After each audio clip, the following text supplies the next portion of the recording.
Welcome back yet another video of बही खाता by Sonal.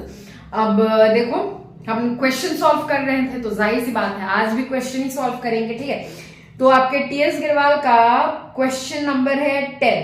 पहले हमने क्वेश्चन नंबर 7 किया था ना, उसके बाद 10 करते हैं, उसके बाद आगे टॉपिक बढ़ाएंगे। ठीक है, तो क्वेश्चन कहता है, देखो स्क्रीन पे होगा, आप भी पढ़ो हम भी पढ़ते हैं। क्वेश्चन कहता है pure products limited issued 30,000 8% debentures of ₹10 each at 10% premium for subscription। 30,000 issue किया है डिबेंचर, 8% डिबेंचर्स, एक डिबेंचर का दाम है 100 रुपया, जिसमें 10% प्रीमियम भी इंक्लूडेड है। तो 100 रुपया अगर है, 10% प्रीमियम कहता है तो 10 रुपया प्रीमियम का। ठीक है, the issue price was available ₹40 on application, ₹40 on application. ठीक है, 40 on allotment and balance on first and final call. देखो अब क्या बोलता है, 40 ऑन एप्लीकेशन, ठीक है, 40 ऑन अलॉटमेंट, और कहता है इसी 40 में प्रीमियम का भी पैसा मिला हुआ है। ठीक है, तो इसी 40 में अगर प्रीमियम का पैसा एडेड है तो 30 रुपया अलॉटमेंट का होगा और 10 रुपया प्रीमियम का। ठीक है, and balance on first and final call, it received application money amounting to ₹10,80,000. allotment was made and allotment money was received. first and final call is yet to be made. first and final call अभी तक मिला नहीं है उसका पैसा। ठीक है, allotment तक का बात हुआ है, ठीक, और एप्लीकेशन पे रिसीव हुआ है 10,80,000। ठीक, तो अब देखो 30 रुपया हो जाएगा, कॉल मनी हो जाएगा ना। ठीक है, 10 रुपया तो प्रीमियम का है, तो इसीलिए ये 30 + 10 हो जाएगा। ठीक है, तो नाउ अब हम सॉल्व करते हैं ये क्वेश्चन। देखो यहाँ ना अलॉटमेंट तक का ही बात हुआ है, first and final call yet to be made है, उसके बारे में बात नहीं करना है, तो फिर हम इसका जर्नल एंट्री भी नहीं पास करेंगे। अगर आप करना चाहो तो कर सकते हो, 30 रुपीज का तो है। ठीक है, अब देखो यहाँ पे बोला है कि 30,000 इशू कर रहे हैं ना डिबेंचर्स। ठीक है, 30,000 डिबेंचर इशू कर रहे हैं, लेकिन एप्लीकेशन मनी कितना का आ रहा है, तो एप्लीकेशन मनी आ रहा है 10,80,000 का। अगर 10,80,000 को हम डिवाइड कर दे इस 40 रुपीज से, तो फिर कितना हो जाएगा,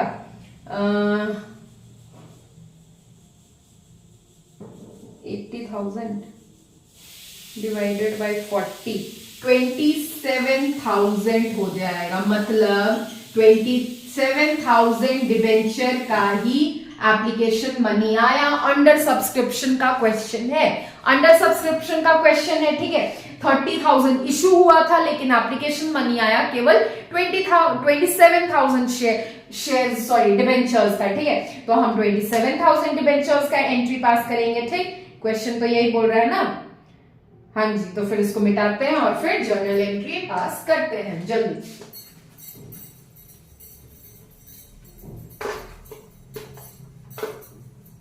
चलो अब पास करते हैं जर्नल एंट्रीज। तो हमारा पहला जर्नल एंट्री होगा, पहले तो एप्लीकेशन मनी आएगा, तो bank account debit to debenture application account. ठीक, कितना, तो 10,80,000 आ रहा है। ठीक है, 10,80,000 आ रहा है। आप कह सकते हो 27,000 डिबेंचर इंटू ₹40 करके आया है। ठीक है, being application money received, being debenture application money received. ठीक है, उसके बाद हमको एप्लीकेशन को ट्रांसफर करेंगे हम डिबेंचर अकाउंट में, तो क्या एंट्री होगा, debenture application account debit to कितना परसेंट डिबेंचर है, 8% डिबेंचर अकाउंट। ठीक, अब उतना ही ट्रांसफर करेंगे जितना हम रिसीव किए हैं अमाउंट। ठीक है, तो 10,80,000 और 10,80,000 एंट्री नरेशन क्या हो जाएगा, be application money transfer to debentures account. ठीक है, उसके बाद अलॉटमेंट का भी एंट्री करते हैं। तो अलॉटमेंट पहले हम ड्यू करेंगे, ठीक है, अलॉटमेंट पहले ड्यू करेंगे। तो debenture allotment account, debenture allotment account debit to premium का कैसे, हाँ जी, to 8% debentures account to securities premium reserve account, ठीक है। अब अलॉटमेंट का पैसा कैसे है, तो देखो 27,000 डिबेंचर्स पे टोटल तो 40,000 है, ठीक है, टोटल 40,000 है। तो अगर ऐसे करें हम तो यहाँ पे भी 10,80,000 ही आएगा, ठीक है। बट अलॉटमेंट का पैसा तो 30 रुपया है ना, तो 27,000 इंटू ₹30 यहाँ पे हो जाएगा और 27,000 इंटू ₹10 यहाँ प्रीमियम। 30 रुपया अलॉटमेंट का है, टोटल 40 है अलॉटमेंट का पैसा, जिसमें कि 10 रुपया प्रीमियम भी इंक्लूडेड है। तो अलॉटमेंट का तो पैसा 30 रुपीज हो जाएगा और 10 रुपया तो प्रीमियम का है, ठीक है। तो यहाँ पे हमको केवल अलॉटमेंट का पैसा देना है, 27,000 इंटू 30 अगर कर दिए हम तो कितना पैसा आ जाएगा, कैलकुलेट करो,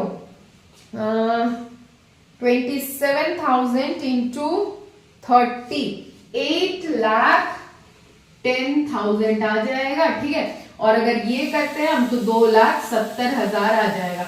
अब इसको टोटल करो तो फिर क्या उतना आता है, 2,70,000 प्लस 8,10,000, हाँ जी 10,80,000 आ गया। तो यहाँ पे नरेशन में जाएगा being debenture allotment money due, ठीक है। अब उसके बाद हमको डिबेंचर का पैसा रिसीव करना है, ठीक है। तो रिसीव करने का एंट्री क्या हो जाएगा, bank account debit to debenture allotment account, ठीक है। कितना, जितना हम ड्यू करेंगे, जितना हम मांगेंगे पब्लिक से, मतलब थर्ड पार्टी से, उतना ही पैसा कंपनी को मिलेगा, ठीक है। तो यहाँ पे कितना हो जाएगा अमाउंट, 10,80,000, ठीक है। यहाँ पे नरेशन क्या हो जाएगा, being debenture allotment money received, ठीक है। अब देखो यहाँ पे फर्स्ट एंड फाइनल कॉल का बात करता है तो क्वेश्चन ही बोलता है कि is yet to be made, मतलब अभी तक वो पैसा मिला नहीं है, अलॉटमेंट तक का बात हुआ था, हमने एंट्री किया, ठीक है। अगर आप चाहो तो फर्स्ट एंड फाइनल कॉल का एंट्री कर सकते हो, नहीं तो छोड़ दो। और अगर करना है तो फिर 30 रुपीज बच रहा था तो फिर पहले ड्यू करो, debenture first and final call account debit करो 27,000 इंटू 30, तो फिर कितना आ जाएगा 8,10,000 टू 8% डिबेंचर्स अकाउंट क्रेडिट कर दो 8,10,000, फिर रिसीव करने का एंट्री हो जाएगा bank account debit to debenture first and final call account, ठीक है। अमाउंट के कॉलम में 8,10,000, क्योंकि जाहिर सी बात है जितना एप्लीकेशन मनी, जितने डिबेंचर्स का रिसीव हुआ है उतने का ही तो कॉल मनी भी रिसीव होगा ना, तो 27,000 डिबेंचर्स का कॉल मनी रिसीव होगा, ठीक है। तो अगर आप चाहो तो कर सकते हो, नहीं तो फिर छोड़ दो, ठीक। तो ये क्वेश्चन यहाँ पे आकर खत्म होता है, ठीक है। बना लिया हमने पूरा क्वेश्चन, ठीक। पूरा इसको जल्दी से कॉपी करो, हाँ पूरा तो दिख ही रहा है बोर्ड पे, ठीक है। तो फिर अब हम मिलते हैं नेक्स्ट क्लास में, और नेक्स्ट क्लास में हम टॉपिक मतलब चैप्टर को आगे बढ़ाएंगे, ठीक है। न्यू टॉपिक स्टार्ट करेंगे। टिल देन थोड़ा बैकग्राउंड साउंड थोड़ा आ रहा होगा, कोई बात नहीं, घर पे है, आते रहता है, ऐसा होते रहता है, आप भी फेमिलियर हो गए इन सब आवाज से, ठीक है। तो फिर चलो फिर वीडियो को बहुत ज्यादा लेंथी ना बनाते हुए मिलते हैं अब हम नेक्स्ट वीडियो में with some exciting topics of the same chapter. Till then class 12 में आप नए हो, इधर हम नए हैं, तो साथ मिलकर बढ़ते हैं, पढ़ते हैं, सीखते हैं, समझते हैं और एंजॉय करते हैं अपने जर्नी को। और हाँ, do like, share, comment and subscribe guys. चलो बाय, थैंक यू।